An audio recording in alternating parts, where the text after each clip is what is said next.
Hello दोस्तों, good morning, जोहार। कैसे हैं आप सब? इससे पहले अभी तक आपने B2B news Jharkhand news channel को सब्सक्राइब और लाइक नहीं किया है तो लाइक कर दीजिए। तो चलिए बात करते हैं, आज के तमाम छोटी बड़ी खबरों पर नजर डालते हैं। खूंटी के वन प्रमंडल के तमादधार रेंज में हाथियों के झुंड ने एक बुजुर्ग को कुचलकर मार डाला। मृतक व्यक्ति की पहचान सिकंदर अहिर के रूप में हुई है, जो तमाड़ थाना क्षेत्र में बारूडीह गांव का निवासी था और जिसकी आयु 80 वर्ष के लगभग थी। यह घटना बुधवार देर रात की बताई जा रही है। जानकारी के अनुसार एक ही बाइक पर सवार 3 व्यक्ति चांडिल स्थित मिलन चौक के समीप से लड़की देखकर घर लौट रहे थे। बताया जा रहा है कि वृद्ध अपने बेटे के लिए लड़की देखने गया था। इसी दौरान जोजो पीढ़ी के समीप सलगाड़ी कनाल पर एक हाथी के साथ उनका आमना सामना हो गया। अचानक सामने हाथी देखकर मोटरसाइकिल को जमीन पर पटककर बाइक सवार तीनों व्यक्ति भागने लगे, मगर हाथी ने तीनों का पीछा करते हुए सिकंदर अहिर को सूंड में लपेटकर जमीन पर पटक दिया, जिससे वह बुरी तरह जख्मी हो गया, जबकि अन्य दोनों रामानंद अहिर और कोलेबो अहिर भागने में सफल रहे। सिकंदर अहिर को मरा हुआ समझकर हाथी जंगल की ओर वापस चला गया। भागने के पश्चात दोनों ने तत्काल इसकी जानकारी परिजनों को दी। परिजनों ने घायल अवस्था में सिकंदर अहिर को तम्हाड़ हॉस्पिटल लाया, जहां इलाज के दौरान देर रात उसकी मौत हो गई। वन विभाग के वनरक्षी शुभम जायसवाल ने बताया कि उन्हें देर शाम लगभग 8 बजे इसकी सूचना मिली।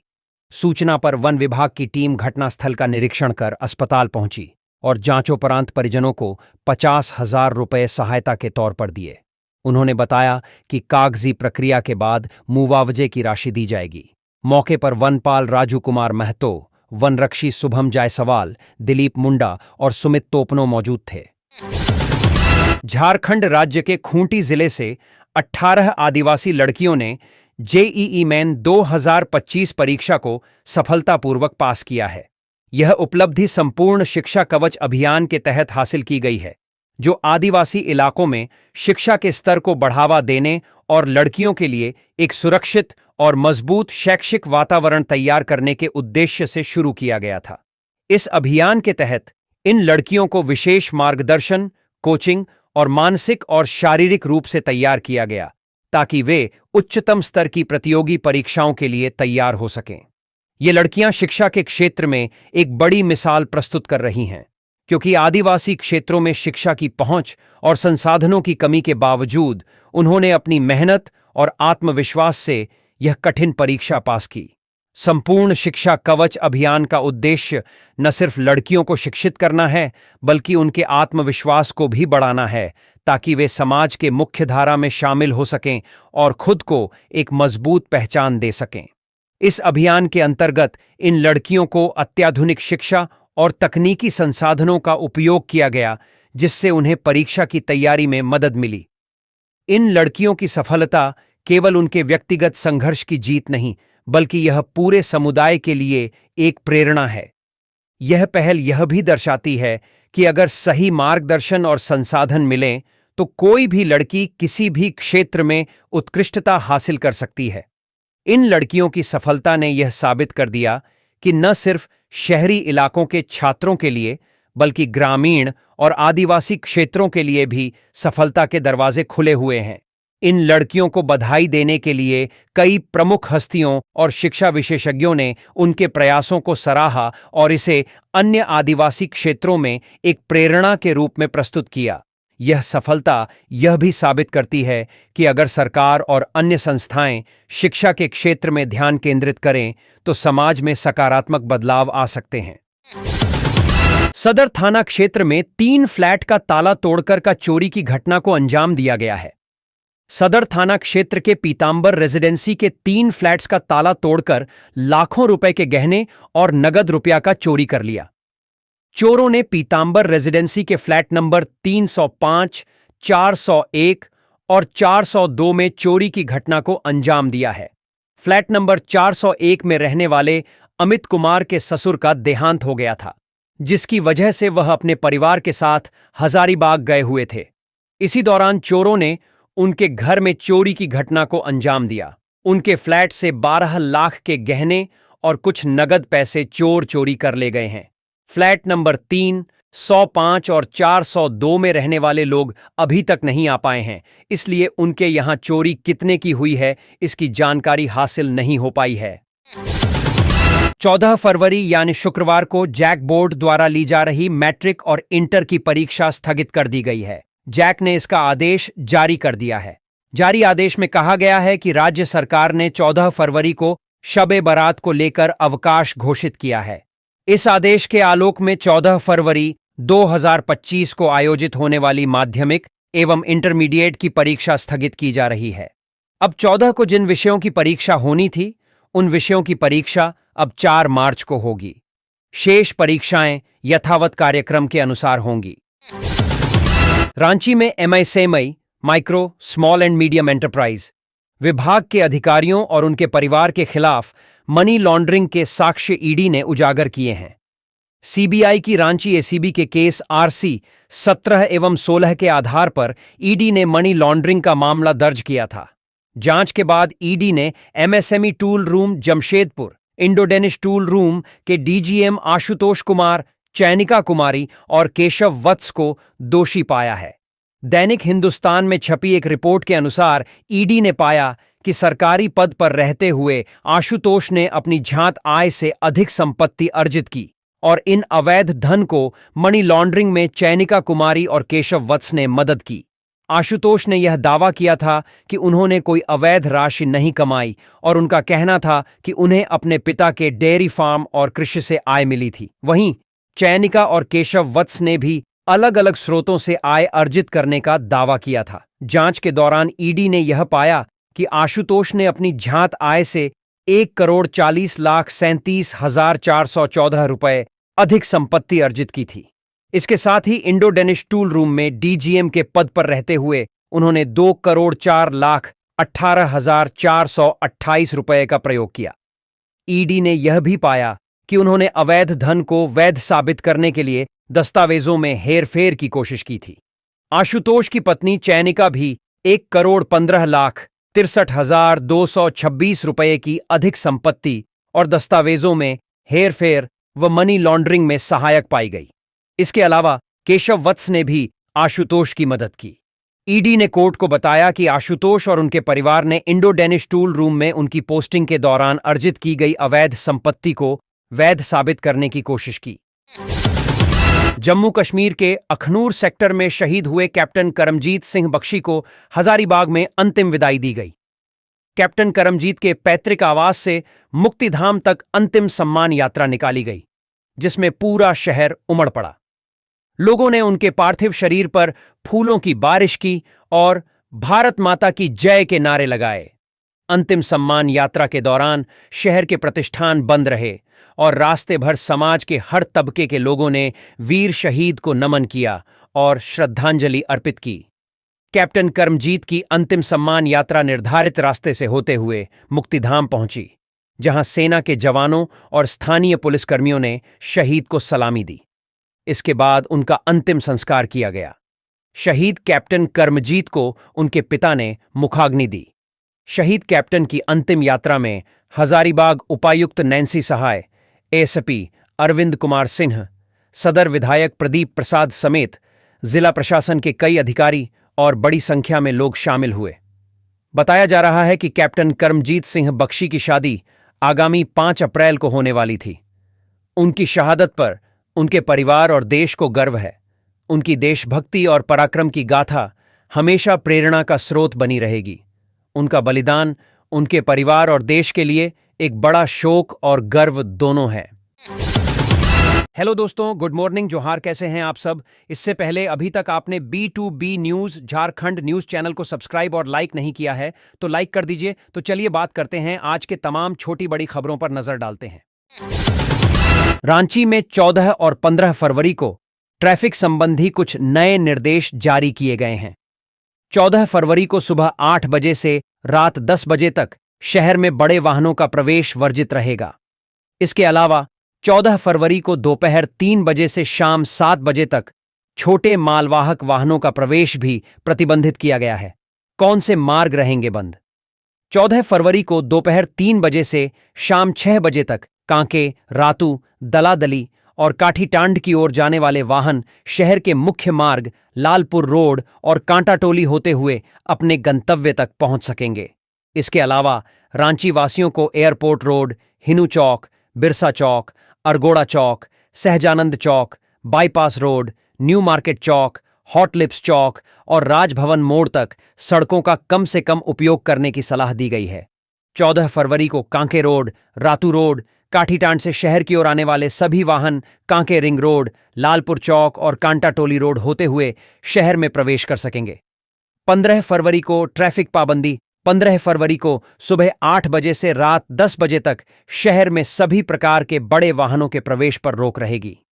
इसके साथ ही पलामू, गढ़वा, लातेहार और गुमला से आने वाले बड़े वाहन रिंग रोड होते हुए अपने गंतव्य तक जा सकेंगे।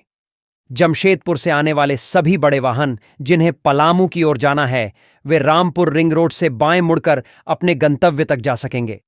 वहीं हजारीबाग से आने वाले बड़े वाहन जिन्हें पलामू गुमला की ओर जाना है, वे नेवरी रिंग रोड चौक से बाएं मुड़कर रामपुर चौक होते हुए अपने गंतव्य तक जा सकेंगे। एयरपोर्ट के लिए विशेष निर्देश। रांची एयरपोर्ट से फ्लाइट पकड़ने वाले सभी यात्रियों के लिए ट्रैफिक पुलिस ने विशेष निर्देश जारी किए हैं। जिन यात्रियों को 14 फरवरी को फ्लाइट पकड़नी है और जिनका समय शाम 4 से 5:30 के बीच है, उन्हें दोपहर 3:30 तक एयरपोर्ट पहुंचने की सलाह दी गई है। वहीं 15 फरवरी को जिनका फ्लाइट समय दोपहर 11 बजे से 1:30 के बीच है, उन्हें सुबह 11:30 तक एयरपोर्ट पहुंचने का निर्देश दिया गया है। मैट्रिक परीक्षा के लिए भी निर्देश। झारखंड में चल रही मैट्रिक और इंटरमीडिएट परीक्षाओं के लिए भी खास निर्देश जारी किए गए हैं।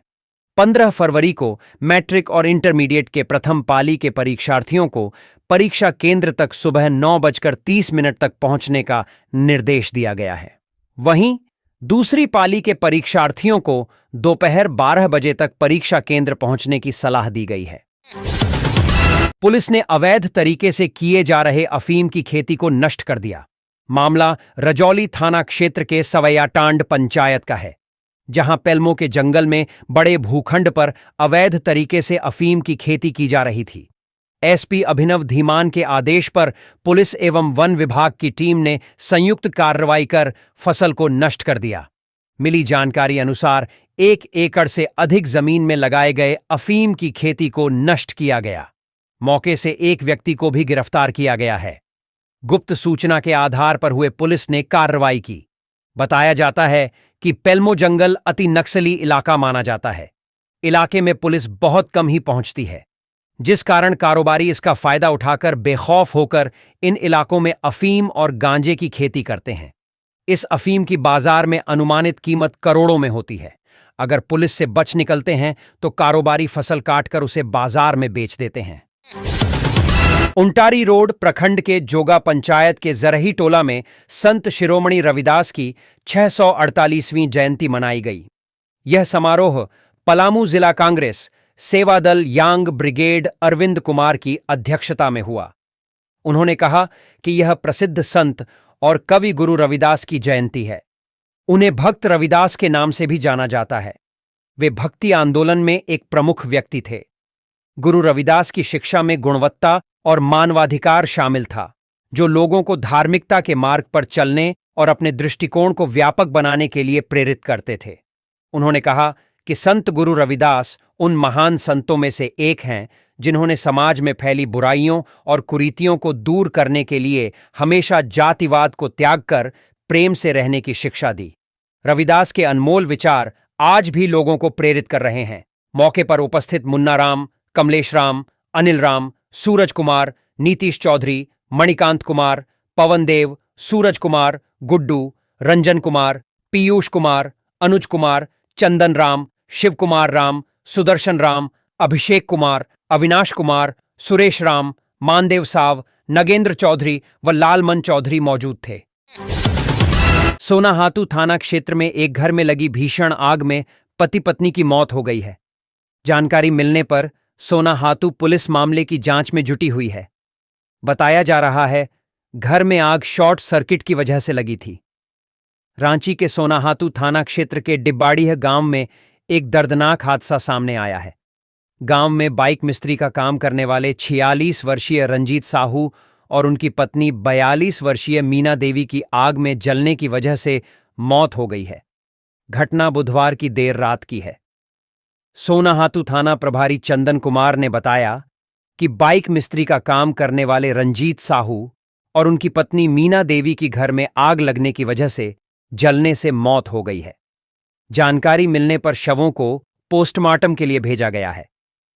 सोनाहातू पुलिस के अनुसार रंजीत साहू बाइक मिस्त्री के साथ खुदरा में लाकर पेट्रोल और डीजल भी बेचा करता था। रात में जब शॉर्ट सर्किट की वजह से आग लगी तो घर में मौजूद पेट्रोल और डीजल की वजह से आग ने भयावह रूप ले लिया और दोनों पति पत्नी को संभलने का भी मौका नहीं मिला। दोनों की जलने से दर्दनाक मौत हो गई। हादसे के समय घर में केवल पति पत्नी ही मौजूद थे, इसलिए हादसे में दोनों ही की मौत हुई है। गांव वालों ने बताया कि मृत रंजीत साहू का बेटा पंक्चर दुकान चलाता है। वो रात के समय उसी दुकान में था, इसलिए उसकी जान बच गई। केंद्रीय माध्यमिक शिक्षा बोर्ड परीक्षा 2025 का संचालन पलामू अंतर्गत विभिन्न परीक्षा केंद्रों पर 15 फरवरी से 4 अप्रैल 2025 तक होगी। इन तिथियों में कक्षा 10वीं एवं 12वीं की परीक्षा पूर्वाह्न 10 बजे से 1:30 तक संचालित होगी। पलामू जिले के सदर अनुमंडल क्षेत्र अंतर्गत 4 परीक्षा केंद्र यथा M K DAV public school, Chianki, rotary school, Chainpur, Aditya Birla public school, BCCL Rehla एवं heritage international public school Chianki में बनाया गया है। परीक्षा केंद्रों पर काफी संख्या में भीड़ की संभावना को देखते हुए विधि व्यवस्था बनाए रखने को लेकर सदर अनुमंडल दंडाधिकारी सुलोचना मीणा ने अपने अधिकारिता क्षेत्र अंतर्गत उक्त सभी परीक्षा केंद्रों पर निषेधाज्ञा घोषित की है।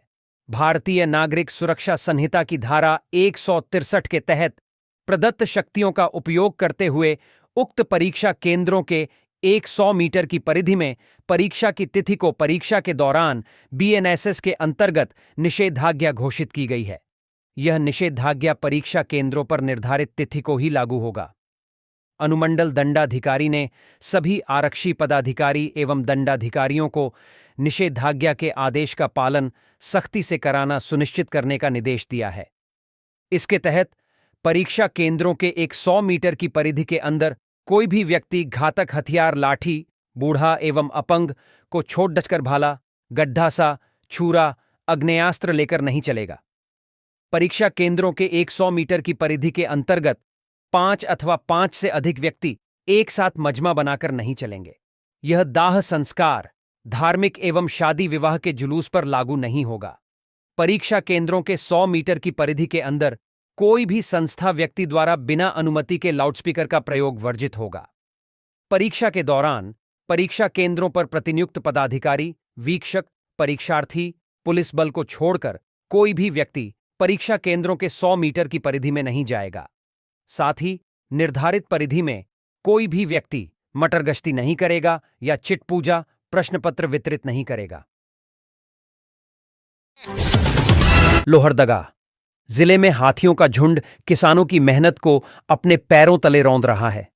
ग्रामीण हाथियों को जंगल की ओर खदेड़ने की कोशिश कर रहे हैं। हालांकि इस क्रम में ग्रामीण हाथियों के काफी करीब जा रहे हैं और उन्हें छेड़ रहे हैं। हाथियों को छेड़ना कितना खतरनाक होता है, यह सबको पता है। इसके बावजूद एक दो नहीं बल्कि 18 हाथियों के झुंड को लोहरदगा में ग्रामीण परेशान कर रहे हैं और हादसे को न्योता दे रहे हैं। हाथियों का झुंड फसलों को बर्बाद कर रहा है। ग्रामीण खौफ में हैं, फिर भी हाथियों के नजदीक जाकर उन्हें खेतों से भगा रहे हैं। लोहरदगा जिले के कुड़ू प्रखंड से गुजरते हुए हाथियों का झुंड तिलसिरी गांव और उसके आसपास के इलाकों में पहुंचा है। हाथियों का झुंड कभी बगीचे की ओर तो कभी फसलों के बीच पहुंचकर उसे बर्बाद कर रहा है। हाथियों के पहुंचने की सूचना मिलते ही सैकड़ों की संख्या में ग्रामीण भी पहुंच गए हैं। सबसे खतरनाक बात है कि ग्रामीण हाथियों के करीब जाकर वीडियो बना रहे हैं और उन पर पत्थर चला रहे हैं, जो काफी खतरनाक है। बार बार वन विभाग द्वारा चेतावनी भी दी जाती रही है, मगर इसके बावजूद ग्रामीणों पर इसका कोई असर नहीं पड़ रहा है। यह खतरनाक हरकत हादसे को निमंत्रण दे रही है। वन विभाग ने कई बार ग्रामीणों को चेताया है कि वह हाथियों के करीब न जाएं। इसके बावजूद ग्रामीण वन विभाग की बात नहीं मान रहे हैं। लोहरदगा जिला में पिछले 1.5 साल के दौरान हाथियों की गतिविधि काफी बढ़ गई है। एलिफेंट कॉरिडोर में कच्चे मकान के निर्माण और आबादी बढ़ने की वजह से हाथियों का झुंड भटक रहा है, जिसकी वजह से हाथी आबादी वाले इलाकों में भी जा रहे हैं। कई लोगों की जान भी ले चुके हैं। इसके बावजूद ग्रामीण हाथियों के साथ खेल रहे हैं। अब तक हाथियों ने कई मकानों को तोड़ डाला है। हाथियों के झुंड ने काफी फसल को भी बर्बाद किया है। पिछले 2 साल के दौरान आधा दर्जन लोगों की जान हाथी ले चुके हैं। खतरे को जानते हुए भी ग्रामीण अपनी हरकतों से बाज नहीं आ रहे और किसी हादसे को न्योता दे रहे हैं। यहां पर विगत 2 दिनों से हाथियों का झुंड जमा हुआ है। इस बार भंडरा थाना क्षेत्र के इलाके में हाथियों का झुंड पहुंचा हुआ है। 1.5 दर्जन हाथी फसलों को बर्बाद कर रहे हैं। हाथियों को खदेड़ने के लिए ग्रामीण उनके करीब जा रहे हैं। ग्रामीणों में एक डर का माहौल बना हुआ है। कॉफी विद एसडीएम कार्यक्रम में इस सप्ताह थर्ड जेंडर समुदाय के लोगों को आमंत्रित किया गया था। कार्यक्रम में अनुमंडल पदाधिकारी संजय कुमार ने थर्ड जेंडर समुदाय के लोगों के साथ अपने सभा कक्ष में कॉफी के दौरान संवाद किया। इस दौरान आमंत्रित सदस्यों ने अपनी निजी समस्याओं के अलावा थर्ड जेंडर समूह के कल्याण से जुड़े कुछ सामूहिक विषयों को रखा। एसडीएम ने समाज के लोगों को आश्वस्त किया कि उनकी समस्याओं और शिकायतों का यथासंभव समाधान करने का प्रयास किया जाएगा। गढ़वा एसडीएम संजय कुमार ने मौजूद थर्ड जेंडर समुदाय के सदस्यों से विवरणी एकत्रित की और अपील की कि वे सरकार द्वारा चलाई जा रही विभिन्न कल्याणकारी योजनाओं से जुड़ने के लिए पंजीकरण कराएं। उन्होंने कहा कि जिले के संबंधित विभागों के पदाधिकारी उनकी हर संभव मदद करेंगे। उन्होंने कहा कि क्षेत्र में निवास कर रहे किन्नर सबसे पहले मतदाता सूची में अपना पंजीकरण जरूर करवाएं। थर्ड जेंडर समाज के लोगों ने रखी समस्याएं। कॉफी विद एसडीएम कार्यक्रम में थर्ड जेंडर समुदाय के लोगों ने बारी बारी से अपनी समस्याओं और मांगों को रखा। गढ़वा की राधा किन्नर ने कहा कि उन्होंने कल्याणपुर के पास जमीन तो खरीद ली है, लेकिन उनके पास घर बनाने के लिए पैसे नहीं हैं। उन्होंने आवास योजना का लाभ दिलाने की मांग की है। वहीं पिंकी किन्नर ने थर्ड जेंडर समुदाय के लोगों को पहचान पत्र उपलब्ध कराने की मांग की। मुस्कान और लिपि किन्नर ने स्वास्थ्य सुविधा के लिए किन्नरों का आयुष्मान कार्ड बनवाने की मांग की। इस पर एसडीओ ने कहा कि उनकी सभी की मांगों को संबंधित पदाधिकारियों के पास अग्रसारित किया जा रहा है। साथ ही जल्द ही कैंप लगाकर उन्हें संबंधित सरकारी योजनाओं का लाभ देने का प्रयास किया जाएगा। कार्यक्रम के दौरान भारत सरकार के सामाजिक न्याय मंत्रालय और राज्य सरकार के विभागों द्वारा थर्ड जेंडर समुदाय के लिए चलाई जा रही योजनाओं जैसे स्माइल स्कीम आदि के बारे में थर्ड जेंडर समुदाय के लोगों को विस्तार से बताया गया। कार्यक्रम में पहुंची सानिया किन्नर ने कहा कि उन्होंने 12वीं कक्षा तक की पढ़ाई की है, लेकिन वह आगे की पढ़ाई नहीं कर सकी है। उन्होंने आगे की पढ़ाई करने की इच्छा जताई। इसी तरह जूली किन्नर ने कहा कि वे ब्यूटिशियन का कोर्स कर स्वरोजगार करना चाहती हैं। इस पर एसडीएम संजय कुमार ने कहा कि उन दोनों को आवश्यक सहायता उपलब्ध कराई जाएगी। जागरूकता कार्यक्रमों में योगदान देने की अपील। एसडीएम ने उपस्थित किन्नरों से अपील की कि वे विभिन्न सरकारी जागरूकता कार्यक्रमों में अपना सहयोग दें, जैसे मतदाता जागरूकता कार्यक्रम, सड़क सुरक्षा कार्यक्रम, स्वच्छ भारत मिशन आदि के ब्रांड एम्बेसडर बनकर समाज में अपना रचनात्मक योगदान दें।